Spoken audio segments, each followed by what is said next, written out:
Everyone had given up on finding her alive. Everyone except the Duke of Carrow. I have spent 40 years trying to write down what kind of man Aldous Carrow was before she changed him, and every time I arrive at something close to accurate, it sounds like an insult. He was not cruel. He was simply precise.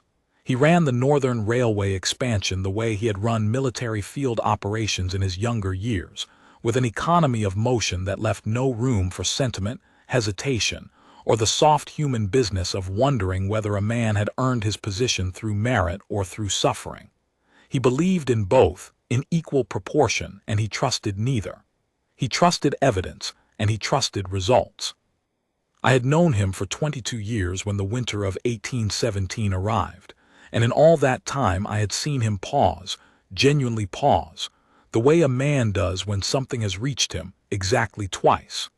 Once when his mother died, and she was the only person in the world he had ever allowed to see him clearly, and once when I told him about Cecily Vane. That is where this story begins. Not with her, though she deserves to begin every story told in her name. It begins with me, in the mud of the Carrow railway yard, on a Tuesday morning in late November, with sleet cutting sideways off the moor. I had ridden up from Wethermore that morning, 3 miles of frozen road, because we were behind on the northern spur, and the Duke expected reports in person. He did not trust correspondence. He said letters arrived cold, and a man could hide anything in cold language. He preferred to watch a man's face as he spoke. I found him in the site office, which was a timber-framed room bolted to the side of the equipment shed, and which smelled permanently of coal smoke and damp wool. He was standing at the survey table with his coat still on. He was always cold, though he would never have said so, running one finger along the contour lines of the northern approach, as if he could read something in them the rest of us could not. "Ashby," he said without looking up, "tell me the spur is on schedule." "It is not," I said. "The river crossing is soft. We need another 3 weeks." He was quiet for a moment. Then he said, "Fine, what else?" This was his method. He absorbed difficulty the way good stone absorbs rain, without complaint, without excess, simply taking it in and letting it settle. I gave him the rest of the site report, the crew numbers, the materials shortage, the problem with the eastern foundations, which I had only discovered that morning, and which I knew would cost us time we did not have. He listened to all of it without interrupting, which was how I knew he was paying attention. And then, because I was a man who had been his friend long enough to understand what he needed from friendship, which was honesty, without preamble, I told him about the woman at the Wethermore Inn. I had seen her the previous evening. I had stopped at the inn on my way back from the eastern approach, because my horse needed water and I needed something warm, and the inn at Wethermore was the only building within 2 miles that had a fire burning. The landlord, a man named Poole, was not generous by nature, but he kept a clean enough house, and his wife made a soup that could restore a man's confidence in the world. I had been sitting at the bar for perhaps 10 minutes when I noticed her at the far end of the room, near the window that overlooked the moor. She was sitting very straight, the kind of straight that costs something, that a person holds because they have decided consciously that they will not let themselves collapse. She had a cup of something in front of her that she was not drinking, and a small leather case at her feet, and she was watching the window with an expression I recognized from the war. It was the expression of a person who has run out of good options and is now methodically working through the remaining ones. I asked Poole about her quietly. Poole was the kind of man who liked being asked things, because it gave him the opportunity to form opinions out loud. He told me that her name was Miss Cecily Vane, that she had arrived 4 days ago on the northbound coach from Durham, and that she had been stranded since then by a combination of weather and circumstance that I found, even as Poole narrated it with evident enjoyment, increasingly troubling. She was the daughter of a railway clerk from Hartlepool. Her father had died 6 months prior, which had left her in a difficult position.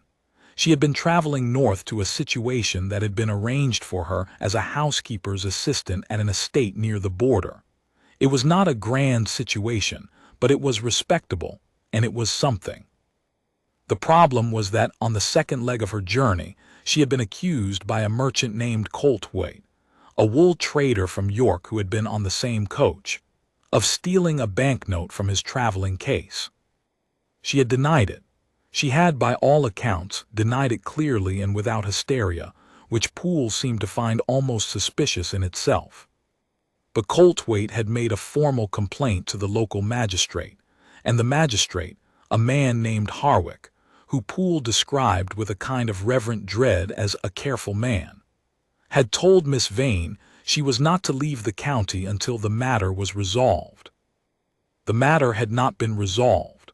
Coltwaite had returned to York, on the grounds that he had business there, leaving behind a written account of his accusation and a promise to send additional evidence.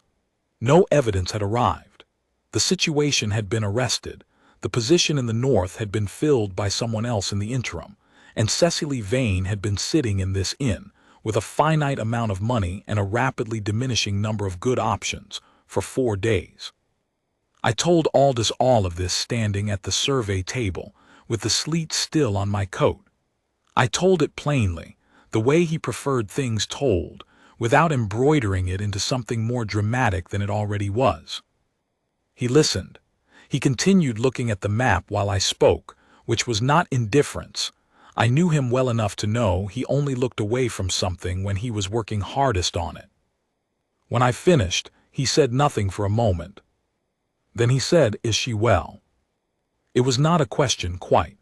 It was the first thing I noted that he had asked, not whether the accusation was plausible, not what Coltwaite's standing was, not what Harwick's history with such cases might be. He asked whether she was well. "She appeared composed," I said.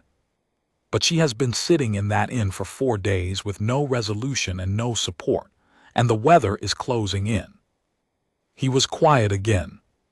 "It is not our concern," he said. I said nothing.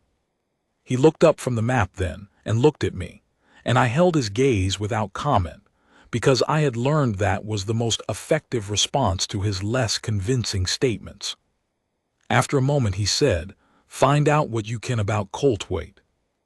What I found out about Coltwaite I assembled over the next 2 days, with the help of our company's solicitor in Durham, and a contact of mine who dealt in commercial affairs across the north of England. It was not a flattering portrait.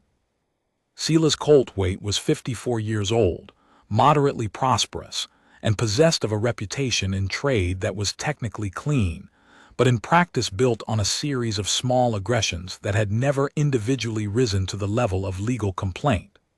He was the kind of man who understood, instinctively, how much pressure a person could absorb before they broke, and he calibrated his application of pressure accordingly. He had been accused twice before of false claims against employees and contractors, both of which had been settled quietly before they reached a magistrate, in ways that cost the other parties more than they cost him. I took this information to Aldous on a Thursday evening, in the same timber office, with a fire going now because the temperature had dropped another degree, and even he had conceded the point. He read through my notes without comment. He turned the pages in the same order I had assembled them, which told me he was reading carefully and not skimming. When he reached the last page, he put the papers down on the table and was still for a moment. Then he said, "I want to speak with her." I said, "With Miss Vane." "Is there another woman in this conversation I am not aware of?" I had ridden down to Wethermore once already that week, and was beginning to know the road very well. I said I would arrange it. He came to the inn on the Friday morning, unannounced, which was characteristic. He preferred to arrive at situations before they could be arranged around his presence. He rode himself, which was also characteristic. He kept a horse, a dark roan called Winter, that he had ridden since his military years, and he trusted the animal the way he trusted very little else. I had arrived ahead of him and was sitting in the bar when he walked in. He shook the weather off his coat and looked around the room with the efficiency of a man conducting a site inspection, and then he saw her. She was at the same table I had first noticed her, near the window, with a cup she was not drinking and a book open in front of her that she was, I thought, also not reading. She looked up when the door opened, which was the instinct of a person who had been waiting for news, and she saw Aldous Carrow walk into the room. I have tried over the years to describe what Aldous looked like in those days, and the honest answer is that he looked like exactly what he was. A man who had spent 20 years making other men nervous and had made his peace with it. He was tall, with the kind of build that comes from actual physical labor rather than fashionable exercise, and he had the face of a man who had thought hard about difficult things for a very long time. He was not, in any conventional sense, the kind of man whose arrival in a room was a comfort. But Cecily Vane, I noticed, did not flinch. She looked at him with the same steady eyes she had been using on the window for 4 days, and she waited. He crossed the room directly. He did not stop to speak to Poole or to announce himself or to perform any of the rituals of social approach.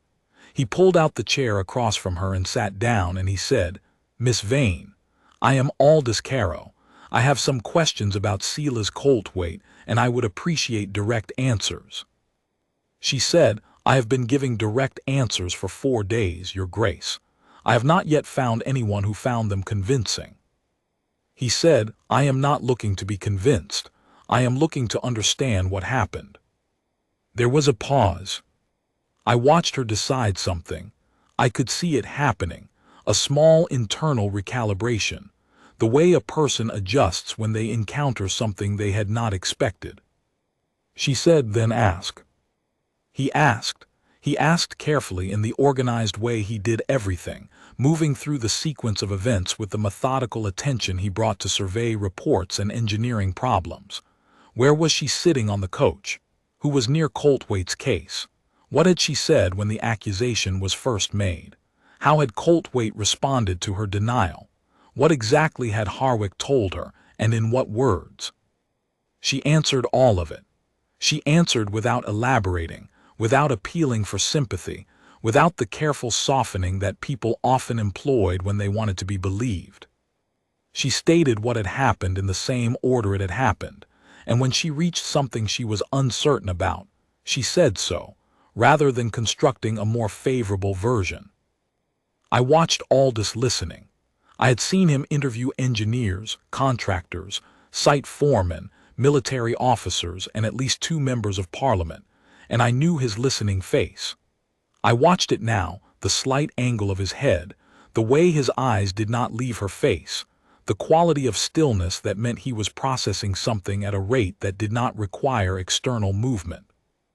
When she had finished, he was quiet for a moment. Then he said, "You did not take the money." It was not a question. She said, "No, Your Grace, I did not." He said, "I know.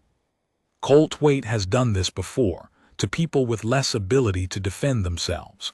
The question is how to establish it before the weather makes Harwick the only available authority and the situation hardens into record." She was very still. She said, "You believe me." He looked at her. "I told you I was not looking to be convinced. I was looking to understand. I understand now. What I require from you is patience for perhaps 48 hours while I speak to several people." She said, "I have been patient for 4 days, Your Grace. I believe I can manage 48 hours more." He stood. He put his chair back precisely where he had found it. He looked at her for a moment longer than was strictly necessary, and then he said, "You will be all right here." It was not a question either. It was the statement of a man who was making, in that moment, a commitment. He turned and walked out of the inn, and I had to move quickly to follow him. Outside in the yard, with winter standing patient against the fence, and the sky the color of pewter, Aldous stood for a moment looking at nothing in particular. I said, "What do you need?" He said, "Get me everything Coltwaite submitted to Harwick, the written account, exactly as it was given." and find out if there was anyone else on that coach, any other passenger who saw any part of what happened. And if there was, then I need them found, and I need their account in writing, attested, before the snow comes in. I knew the snow he meant. There was a system coming across the moor from the north that the locals had been watching for a week. The older men on the crew had the particular quiet that experienced people develop around whether they take seriously, and two of them had told me, without my asking, that when this one came it would close the roads for at least 3 days. That gave us at most 36 hours. I will need help, I said. You have it, take Delaney and the company's horse. A pause, take 2 horses. I went.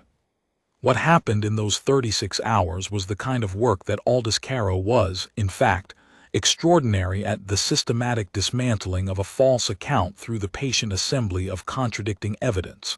He did not do it with theater. He did not perform outrage or mount a campaign. He simply moved, quietly and quickly, through the available information, and he found the threads that Coltwaite had left loose. There had been another passenger on the coach, a mercer from Sunderland named Tobias Penn, who had been sitting directly behind Coltwaite and who had, I discovered, after 3 hours of riding and one very cold interview in a farmhouse on the road to Hexham, seen Coltwaite open his own traveling case, search it, and then close it again with a particular expression, in the 15 minutes before the coach stopped and the accusation was made. Penn had said nothing at the time because he was not entirely certain what he had seen, and because Coltwaite was the kind of man whose certainty made other men doubt their own perceptions. But when I asked him plainly whether he had observed the incident, and when I told him that the woman accused was stranded in winter with no support and no resolution, he sat with it for a long moment. Then he said, I will put my account in writing. I was back at Wethermore by dusk. Aldous had, in the same period, obtained the written record of Coltwaite's submission to Harwick through the company's solicitor. There were advantages, in the north of England in 1817, to being the man funding the largest employment project in the county, and had cross-referenced it against the 2 previous complaints that had been settled before reaching a magistrate. The pattern was not identical in its particulars, but it was identical in its structure. A woman traveling alone, a disputed item, a setting in which her word would inevitably be measured against a man of commercial standing, and an exit for Coltwaite before the matter could be properly examined. He spread the papers on the survey table and looked at them. He looked at Penn's account, which I had brought back still damp from the mercer's hand. He looked at the timeline of events as Cecily had described them, which he had written down himself, in the precise handwriting that he used for everything. He said without looking up, When is Harwick available? Tomorrow morning, I said. He sits on Tuesdays and Thursdays. Today is Thursday, but it is already too late. Tomorrow is Friday, he said. The snow is forecast for Friday afternoon. He looked at Penn's account again. I will speak to Harwick at 8 in the morning. I want Penn there in person if we can arrange it. I said, what if Penn won't come? Aldous looked up at me. Ask him, he said. Explain the situation plainly. Penn is not a dishonest man. He did not refuse to speak when I asked him. He simply needs to be asked. He was right, as it turned out. Penn came. I want to tell you what I saw that Friday morning at the Magistrates' Hall in Wethermore, because I have thought about it many times since, and because it was the first time I fully understood what kind of man Aldous Carrow was underneath the terse, precise exterior he presented to the world. The hall was a cold stone building on the edge of the village green. Harwick was a dry, meticulous man in his 60s, who heard cases at a long oak table with the expression of a man who had seen everything and found none of it surprising. He was not unfair. I want to be clear about that. But he was also not imaginative, and he had received Coltwaite's account as a settled matter in the absence of any counter-evidence. Aldous arrived at 8 o'clock precisely, with me and Penn behind him and Cecily beside him. He had come to the inn at 7:30 and walked her to the hall himself in silence through the cold. She had arrived at the hall with her back straight and her eyes forward and her hands folded in front of her, and she had not asked him in the whole of that walk what the outcome would be. She had simply walked beside him, and he had matched his pace to hers. He presented Penn's account first. He laid it on the table before Harwick without preamble and said, "This is the sworn account of a witness who was present on the coach when the accusation was made. I would ask you to read it before proceeding." Harwick read it. He read it carefully, in the way that meticulous men read things that complicate their established positions. Then Aldous presented the record of Coltwaite's previous complaints, both of them, obtained through the company's solicitor, and the pattern they described. He did not editorialize. He laid the documents in sequence, and he named what they demonstrated, and he allowed the documents to do the work. Harwick was quiet for a long time. Then he said, "Mr. Coltwaite submitted a formal account." Aldous said, "Mr. Coltwaite submitted an account that follows the same structural pattern as 2 previous complaints he made against women traveling alone, both of which were settled before a magistrate could examine them. He has submitted no additional evidence as he promised to do. A direct witness, present on the coach, observed him searching his own case in the minutes before the accusation. Miss Vane has given the same account consistently for 4 days. I am asking you to close this matter." Harwick looked at Penn. "You will attest to this account in person." Penn said, "I will." Harwick looked at Cecily. She met his eyes without flinching and without appeal, just that same steady regard she brought to everything, that quality I had noticed the first night I saw her at the window. Harwick looked at his papers for another long moment. Then he signed the record of dismissal and he stamped it and he pushed it across the table and he said, "This matter is closed. Miss Vane, you are free to travel." Cecily said, "Thank you, sir." 2 words, precise and without excess. It was done. We walked out into the cold, Aldous, Cecily, Penn, and myself, and Penn shook hands with each of us in turn, refused any payment that was offered, and went back to his hired horse at the post road. He was a decent man. I have thought about him since, and I hope he prospered. Aldous and Cecily stood for a moment in the open air outside the hall. The sky to the north had the particular white-gray density that precedes heavy snow. It had the look of something that had made its decision and was simply on its way. She said, "I do not know how to thank you, Your Grace." He said, "You do not need to thank me. Coltwaite was attempting to do to you what he had done to others. It required a dressing." She said, "You did not know me. You had no obligation." He looked at her for a moment. He had that quality he sometimes had in difficult conversations of appearing to calculate precisely, and then discarding the calculation and saying the actual thing instead. He said, "I have a particular dislike of situations in which a person's composure is used against them. You gave the same account 4 days running without embellishment or collapse. That is not the behavior of a woman who has taken anything. I did not require additional convincing." She was quiet for a moment. Then she said, "My situation in the north has been filled." He said, "I know." A pause. She said, "I do not know what I will do now." He said, "I have a proposal, not one you are obliged to accept." He looked at her steadily. "My household at Carrow Hall has been managed since my mother's death by a series of increasingly inadequate arrangements. I require someone with organizational capacity and composure, and I have found both in the last 4 days in you. The position is a housekeeper's post. I will not dress it up as something grander than it is. But it is a legitimate post, with a salary, and it is in the north, which was your destination." She said, "You are offering me a position." He said, "I am." She said, "Why?" He said, "Because you need one, and because I need the right person, and because I have been watching you manage 4 days of unjust difficulty with a quality of steadiness that my household has lacked for 2 years. That is the reason." There was a silence. The first flakes of snow had begun, very lightly, to fall. She said, "I accept your grace." He said, "Good."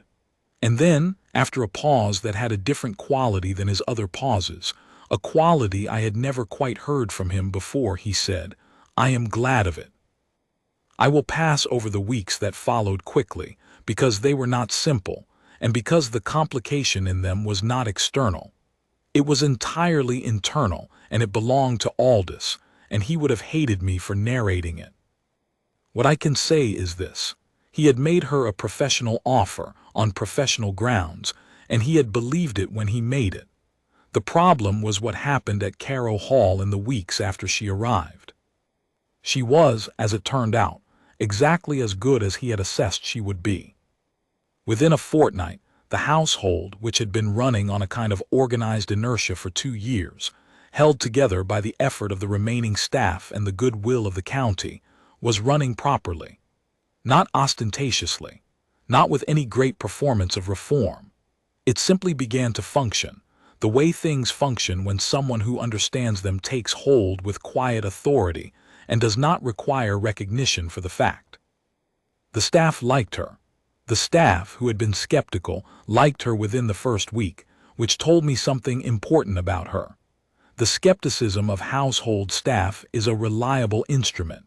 They can detect a person's actual character with a speed and accuracy that would humble most social philosophers. And Aldous, who had made a professional offer on professional grounds, found himself doing something he was entirely unprepared for. He noticed her. Not in the way that employers notice employees, in the way that a man notices something he had been looking for without knowing he was looking. He would find reasons to be in rooms she was in. He would extend conversations past the point where they needed to end. He would ask her opinion on things that were not, strictly speaking, within the domain of household management, on the engineering design of the East Wing renovation, on a question of estate policy that had been unresolved for months, on a book he had found in the library that he suspected she had already read. She had, in fact, already read it. She had opinions about it that were original and not what he expected, and he argued with her about it for 40 minutes one evening in the library, standing at the shelf, and when he came to find me afterward, he was animated in a way I had not seen him since the early days of the railway project. I said nothing. I was his friend. I let him talk. But I watched, and I understood what was happening long before he did. There was a complication in February. I have to tell you about it because it altered everything, and because it came from a direction that Aldous, who had spent his adult life managing complexity, found genuinely difficult to navigate. He had a cousin. His name was Gerald Carrow, a distant cousin, the kind of man who had never made anything of himself because he had always expected that the making would be done for him.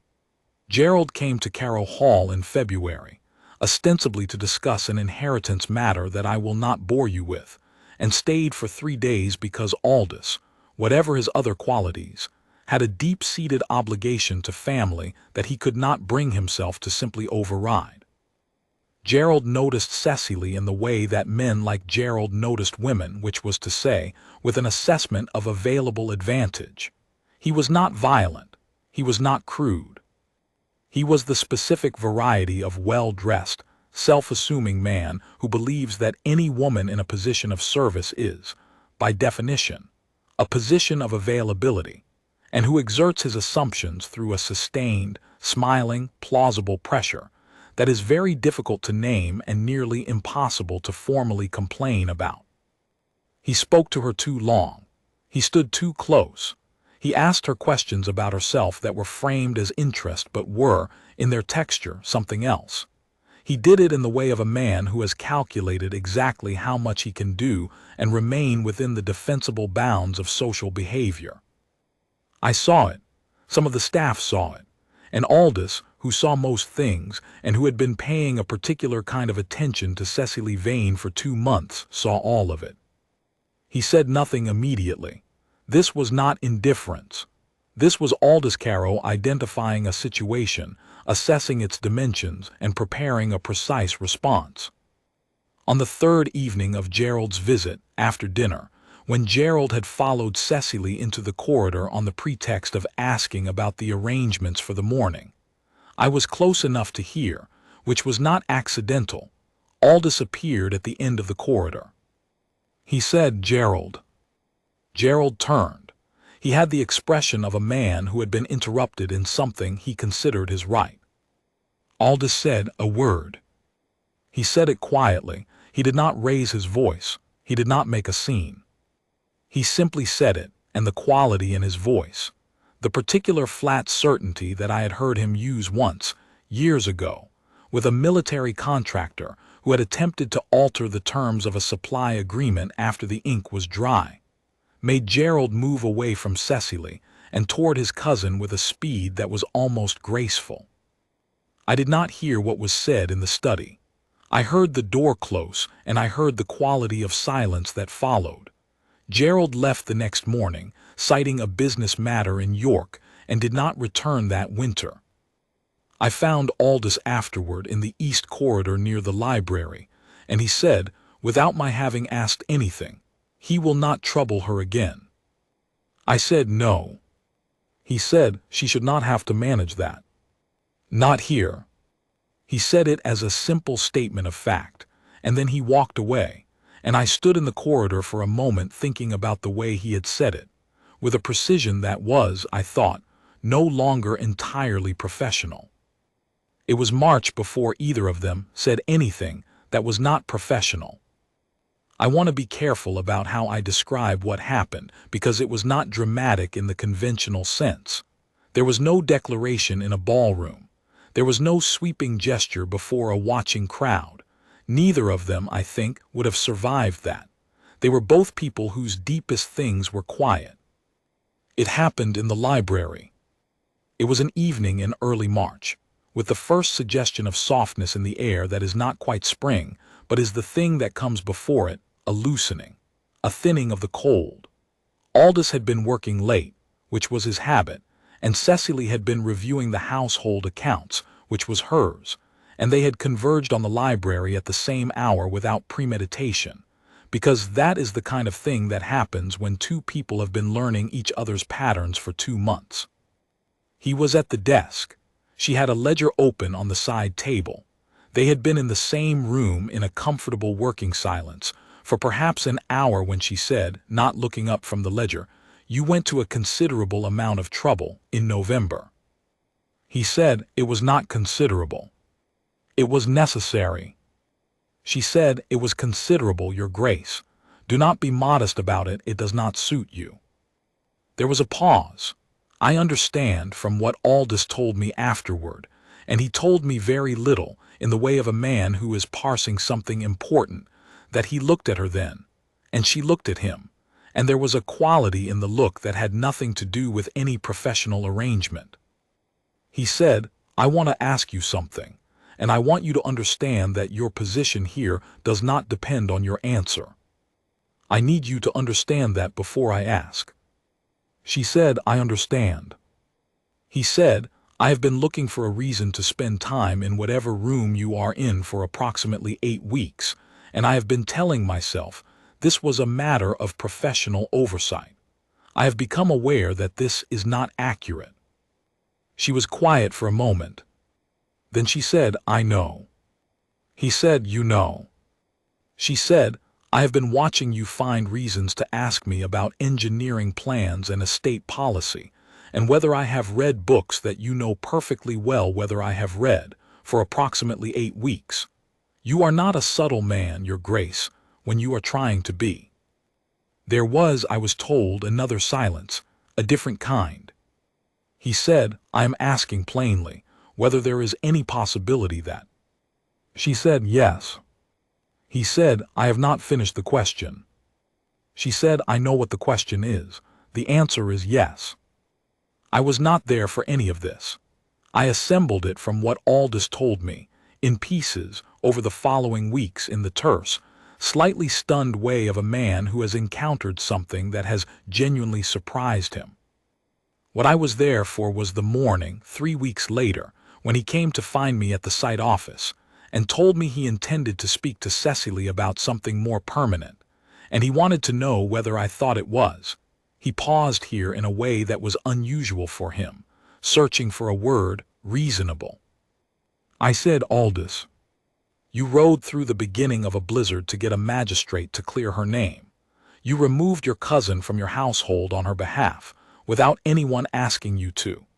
You have spent 8 weeks finding reasons to be in the same room as a woman whose professional capacity you could have assessed in a day. And you are asking me whether it is reasonable. He said nothing for a moment. Then he said, yes. I said, it is the most reasonable thing you have done in the 22 years I have known you. Ask her. He asked her. I know only what he told me, which was, characteristically, not much, but enough. He asked her in the library again, in the evening, in the now familiar working silence they had developed like a second language between them. He told her what she was to him in the same plain, direct way he did everything. Not with florid language, not with declarations that would have been, for him, a kind of lie, but with the specific honesty of a man saying exactly what he means because he has decided at last that saying it is worth the risk. He told her that he had known something was different from the moment she said she could manage 48 hours of patience. He told her that the 8 weeks since November had been the first period of his adult life in which he had consistently wanted to be somewhere other than at the work, and that this had been, initially, deeply alarming to him, and had since become the thing he was most certain about. He told her that he had found in her the specific quality he had been looking for without knowing he was looking for it, and that he did not intend to be careless with it, and that he wanted to spend whatever time he had left doing the work of being equal to it. She told him she thought he already was.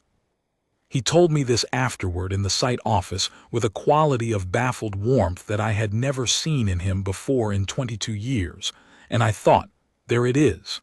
That is who he was under all of it the whole time. She found it.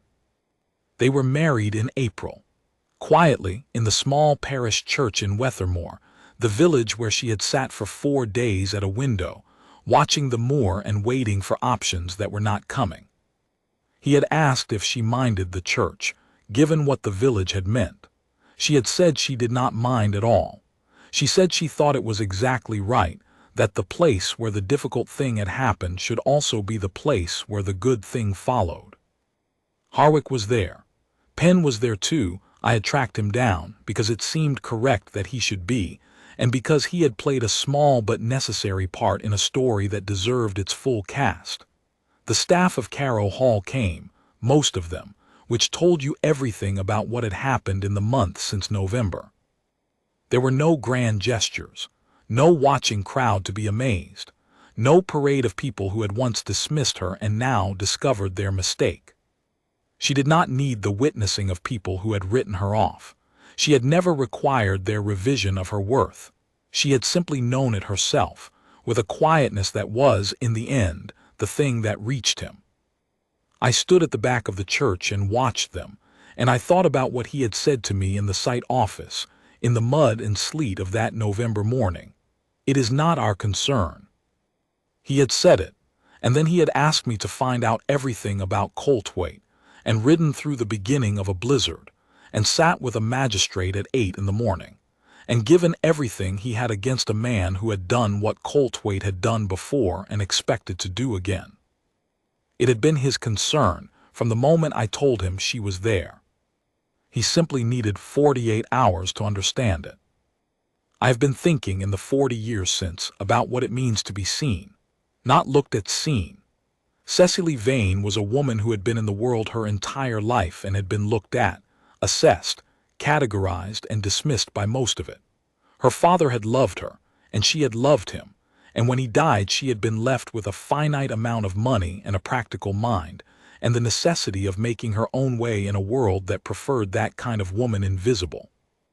Aldous Carrow had been in the world his entire life and had been looked at, feared, deferred to, and with the exception of his mother, and perhaps myself in partial measure, not quite reached by any of it.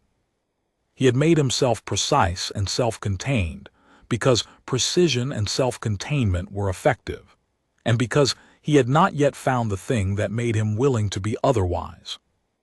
What I witnessed in that winter and spring was two people who had both become, through different roads, with different tools, very good at managing their lives without being reached. And then they reached each other. He would tell you, he has told me in the years since, that he was the one who needed saving in November of 1817. Not her. She would have managed. She had managed everything else. She would have found another road. But he had been on that road for 22 years, precise, effective, unassailable, and going nowhere that mattered in any human sense of the word. She was the destination he did not know he was building toward. Everyone had given up on finding her alive in that storm. Not the storm of weather, the storm of a false accusation, a closed road, a winter that pressed from all sides and offered no clear exit. Every sensible calculation said she was lost. Everyone except Aldous Carrow, who did not believe in lost, who believed to his core that if you assembled the available evidence with enough patience and moved through the remaining options with enough precision and refused, on principle, to abandon a post that mattered, you would find the way through. He did. They both did.